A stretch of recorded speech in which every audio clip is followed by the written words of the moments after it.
What's up, everybody? It's Julian, and today I want to talk to you about something, which is how Klangkuenstler brought witch house and hard techno together to create that sound that we've all been loving for the past few years. So I'm going to be really breaking down the elements of witch house and the hard techno stuff and how it all works together in this video. So definitely stick around. I'm going to be showing you guys some stuff I've never shown you before. I've got this template at the top of the description on my website so you can follow along. Make sure to grab that and let's dive in. Alright, so we're on 148 BPM. First thing we got here are some techno drums.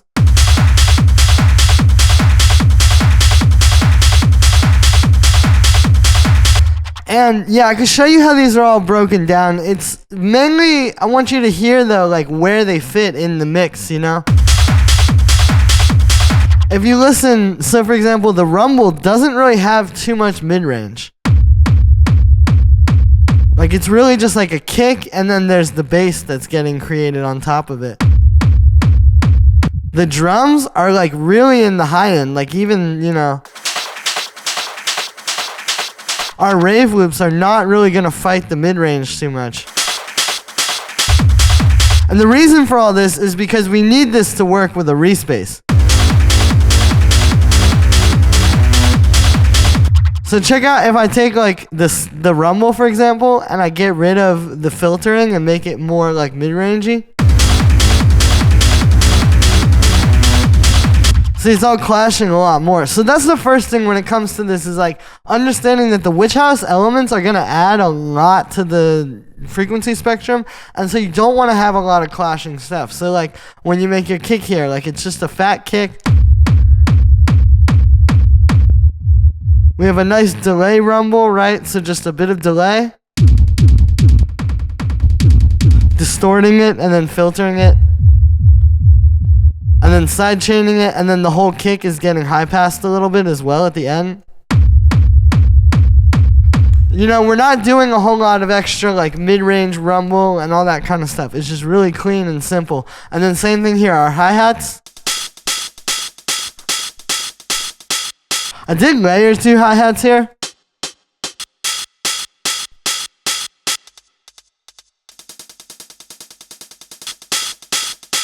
We got a little bit of reverb, and I got this auto pan doing like a fake sidechain. And then I made my own rave loop here. Essentially by combining kind of like 2 groups here. So we got this. And this. So for the first rave loop, you can see again, it's very high-end focused.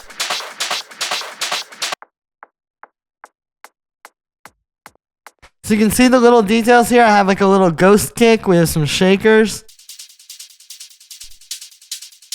A little hi-hat that's really quiet, so you don't even necessarily hear it. It just kind of becomes part of the shakers. Some break beats where I'm taking like a very short little loop. And there's a low pass filter with an LFO on it.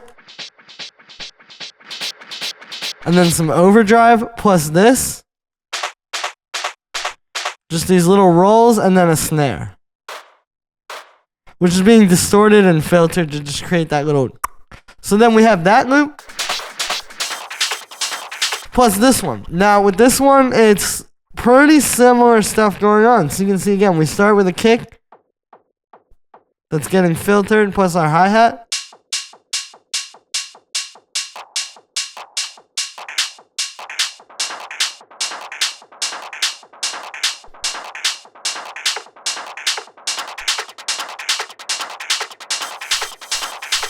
And see, I just have all these layers kind of creating this rave loop. So that's how you make the rave loops from scratch. I have the 2 groups in there, and then they're all in one big main rave loop group. So here is without that processing. Right, so we're saturating these a little bit. Kind of glues them into one. High passing, again, we don't want it to clash with the synths or the respace. And then auto pan, which makes it bounce off the kick. Then we got our clap. Starts like this. I got a little bit of reverb, very short.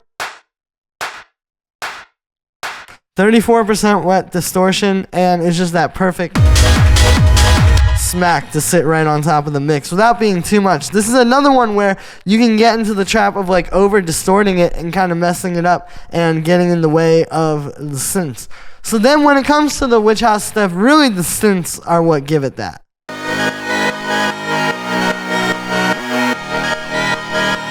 Right, starting with the classic Reese bass, almost every witch house song that was ever made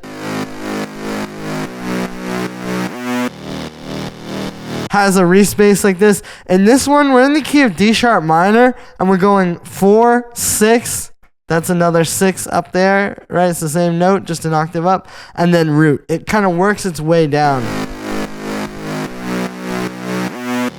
And then, yeah, those glides are really nice, right? I noticed that in a lot of Klang's tracks. It gives like a really nice energy when it just hits on that 4 after 2 bars. You know, it's like... You know, it's almost like a new percussion or something. For the sound, it's made with wavetable. Now, the secret to these more like witch housey kind of Reeses, as opposed to like a really straightforward, you know, drum and bass like kind of rolling Reese or something, is kind of in the processing and the texture. You're gonna start with something. Seems pretty simple, although it's got a little bit of stuff to give it a cool texture. Like I'm playing with the filter cutoff. We've got this broken filter oscillator here. And some unison, you can see the glide. And then I got this amp. Which you can hear just takes what's coming out of there and just adds this great, nice kind of mid-range and high-end texture to it with distortion. You can see I brought the bass all the way down and I brought the treble and presence and gain all the way up. There's a high-pass filter, because that's the other important part of this, is like knowing what your sub is going to come from. And I think for a techno track like this, which is going to be played with other techno tracks while still being melodic, it makes a lot of sense to have a rumble and then have this be high-passed. Because if you don't do that, like let's get rid of our rumble and try using this as our main bass, you can hear it doesn't have as solid of a low end.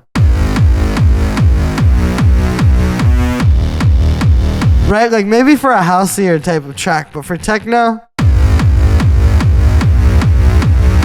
steady rumble in the low end and then let this do the mid-range and highs. We have this auto pan to make it bounce off the kick. Then we got our lead.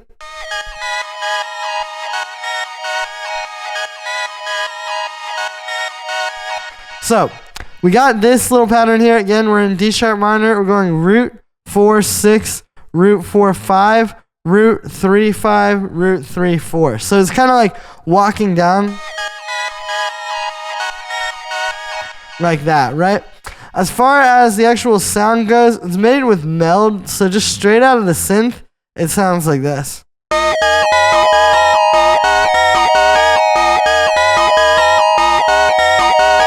So we have 2 oscillators basically, which you're hearing.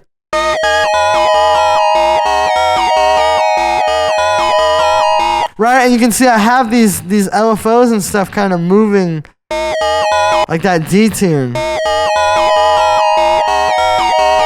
So that's what oscillator 1's doing, and then it's pan heavily to the left. And then oscillator 2,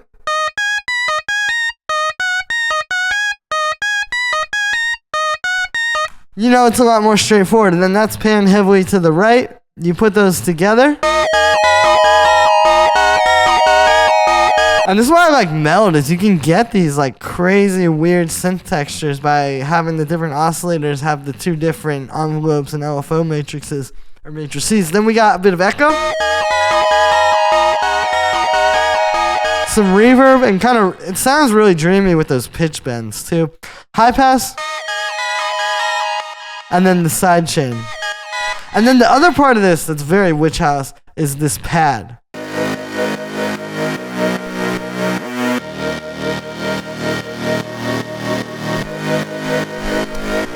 Right, like you have your chord progression happening with the bass line or with the Reese, and then you just have this big epic kind of cinematic pad, which is gonna like not play too many voices, you know?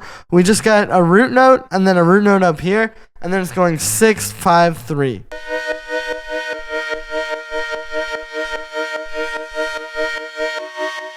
You know, just a really simple, extra cinematic kind of thing to sit over top of this.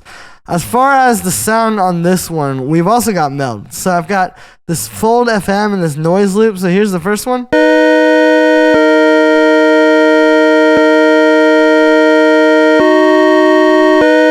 You can see I've got the detune being moved again on this one. It really helps for that like kind of lo-fi sort of sound. And a few other things moving around there. You can see on oscillator B, there's quite a bit more of this really fast LFO too.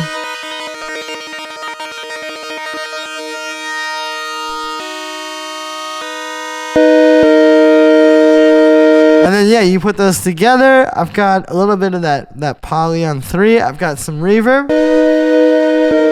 high pass, and then auto pan to make it bounce off the kick.